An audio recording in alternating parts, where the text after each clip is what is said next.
Hello, psychology special में आपका स्वागत है। देखिएगा, आज हम देखेंगे बाल विकास की अवस्थाएं। देखिएगा, बाल विकास की अवस्था को कितने भागों में बांटा गया है। बाल विकास की अवस्थाओं को 4 भागों में बांटा गया है। कितने भागों में बांटा गया है? 4 भागों में बांटा गया है। इसमें देखिएगा, पहला भाग है हमारा गर्भावस्था, दूसरा भाग है हमारा शैशवावस्था और तीसरा भाग है हमारा बाल्यावस्था। लास्ट एंड चौथा भाग है हमारा किशोर अवस्था।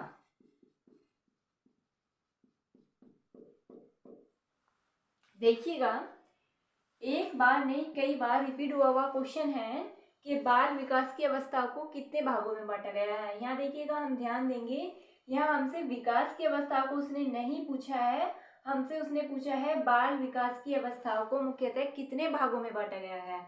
अगर वो देखिएगा किसी राइटर के अकॉर्डिंग पूछता है, जैसे कि एरिक्सन के अकॉर्डिंग, सिगमंड फ्राइड के अकॉर्डिंग, तो सिगमंड फ्राइड ने 5 भागों में बांटा है, एरिक्सन ने 8 भागों में बांटा है, जीन पियाजे ने 4 भागों में बांटा है। लेकिन उसने यहाँ राइटर का नाम नहीं दिया है, उसने सीधा सीधा पूछा है बाल विकास की अवस्थाओं को कितने भागों में बांटा गया है।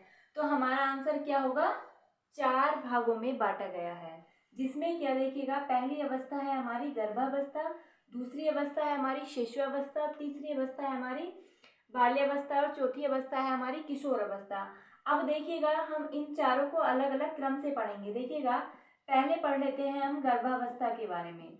देखिएगा, गर्भावस्था का टाइम पीरियड जो होता है वो 9 माह 10 दिन का होता है। अब देखिएगा, यहाँ से कई बार क्वेश्चन पुट अप हुआ है। अगर वो हमसे दिन में पूछता है तो 3 9 27 प्लस 10 कितना हुआ हमारा? बराबर 280।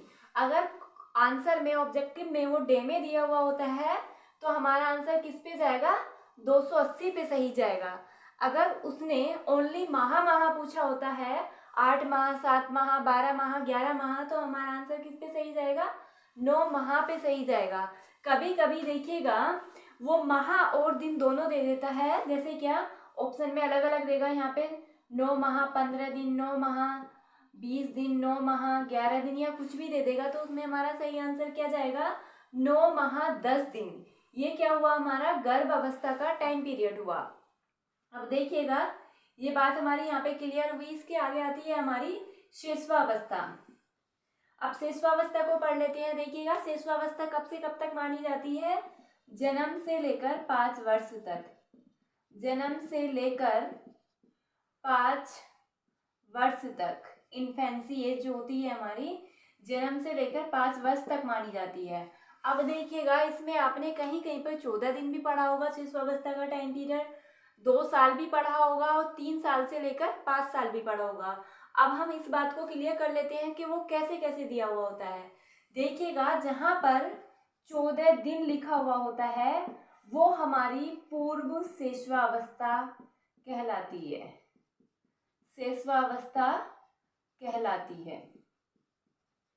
जहां पर देखिएगा, ये जन्म से 14 दिन तक होगा तो पूर्व शैशवावस्था कहलाएगी। जहां देखिएगा 14 दिन से 2 वर्ष तक, वो हमारी मध्य शैशवावस्था कहलाएगी। कौन सी? मध्य शैशवावस्था। देखिएगा, 3 से लेकर 5 वर्ष तक उत्तर शैशवावस्था कहलाती है। उत्तर शैशवावस्था कहलाती है। अब देखिएगा, कभी कभी क्वेश्चन यहाँ से पूर्व बाल्यावस्था का क्वेश्चन भी यहीं से ज्वाइंट समझ लो या कनेक्ट समझ लो हुआ है, क्योंकि हम जो पढ़ेंगे आगे बाल्यावस्था उसको 6 से लेकर 12 वर्ष तक पढ़ा जाता है, और जिसमें कि 6 से लेकर 9 वर्ष तक मध्य बाल्यावस्था पढ़ा जाता है। मध्य बाल्यावस्था पढ़ा जाता है। देखिएगा, इस बाल्यावस्था में कहीं पर भी पूर्व बाल्यावस्था की बात नहीं की गई है। ये पूर्व बाल्यावस्था को कहाँ पर जोड़ दिया गया है? 3 से लेकर 5 साल वाली अवस्था को, जिसे क्या उत्तर शैशवावस्था कहा गया है, यहीं पर पूर्व बाल्यावस्था को जोड़ दिया गया है। पूर्व बाल्यावस्था, अब देखिएगा क्वेश्चन आता है पूर्व बाल्यावस्था कितने साल से कितने साल तक होती है, तो 3 से 5 वर्ष तक होती है। देखिएगा सी टेट में क्वेश्चन बार बार रिपीट हुआ है कि खिलौनों की अवस्था कौन सी एज को कहलाती है। अब देखिएगा कहीं कहीं पर वो 3 से 5 साल वाली एज तो यही रहेगी, लेकिन कहीं कहीं पर आंसर को शिशुअवस्था भी ठीक मान लिया गया है और कहीं पर पूर्व बाल्यावस्था भी सही मान लिया गया है। वो कंफ्यूजन इसी बात से है क्योंकि उत्तर शिशुअवस्था और पूर्व बाल्यावस्था जो दोनों का जो एज है वो हमारी 3 से लेकर 5 वर्ष वाली एज है। हुआ यहाँ तक क्लियर। अब देखिएगा आगे आती है हमारी बाल्यावस्था। बाल्यावस्था जो होती है हमारी 6 से लेकर 12 वर्ष तक होती है, चाइल्डहुड। अब देखिएगा इसमें 6 से लेकर 9 तक तो हम पढ़ेंगे वो मध्य बाल्यावस्था होगी, और 9 से 12 वर्ष तक उत्तर बाल्यावस्था कहलाती है। क्या कहलाती है? उत्तर बाल्यावस्था कहलाती है।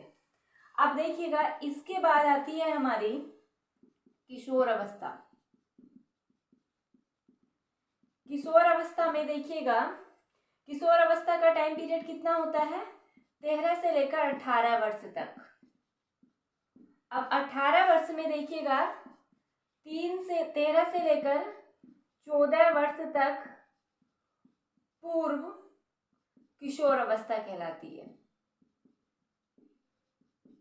और 15-16 वर्ष मध्य किशोर अवस्था कहलाती है। मध्य किशोर अवस्था कहलाती है, और 17 से 18 वर्ष तक उत्तर किशोर अवस्था कहलाती है। कहीं कहीं पे देखिएगा जो न्यू प्रकाशन वाली बुक हैं उसमें 18 से या 19 से लेकर 21 वर्ष तक को उत्तर किशोर अवस्था माना गया है, लेकिन हम जो पहले से दिया हुआ आ रहा है उसी के अकॉर्डिंग चले तो 17 से 18 में उत्तर किशोर अवस्था आती है। अब देखिएगा इसी में एक एज और कई बार उस एज से क्वेश्चन भी बना हुआ है, प्यूबर्टी। प्यूबर्टी आयु कह लो या एज कह लो, किसे कहते हैं? प्यूबर्टी जो एज होती है वो 11, 12 और 13 वर्ष वाली जो एज होती है उसे प्यूबर्टी एज कहते हैं। कहीं कहीं पे देखिएगा अगर इसकी हिंदी लिखी हुई आती है तो इसे वयस्क संधि कहा जाता है, और इसका अर्थ देखिएगा ऐसा होता है ना तो यहाँ पर बच्चा बाल्यावस्था में होता है और ना ही किशोर अवस्था में होता है, तो उस एज को क्या कहते हैं? प्यूबर्टी एज कहा गया है। देखिएगा एक बार ये क्वेश्चन ऐसा बना हुआ था, ऐसा ही करके ऑप्शन आया था, एक जगह 12, 13, 14, एक जगह 9, 10, 12, ऐसे ही करके ऑप्शन थे, तो उसमें हमारा सही वाला कौन सा जाएगा? 11, 12 और 13 वाला, ये हमारी प्यूबर्टी एज कहलाती है।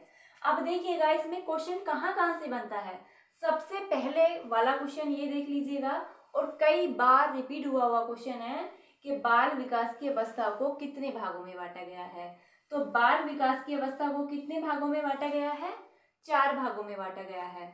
दूसरा क्वेश्चन देखिएगा एक बार नहीं कई बार रिपीट हुआ क्वेश्चन है, और जो क्वेश्चन देखिएगा हमारा यूपी टेट हो, सी टेट हो या सुपर टेट हो या हमारा पीजीटी एग्जाम हो, जो क्वेश्चन बार बार रिपीट होता है उसे आने के चांसेस ज़्यादा रहते हैं, चाहे वो उसमें कुछ भी फेरबदल करके दे दे। अब देखिएगा दूसरा क्वेश्चन जो यहाँ से कई बार रिपीट हुआ है, जैसे क्या वो माह पूछ लेता है, दिन पूछ लेता है, या माह के साथ दिन भी पूछ लेता है।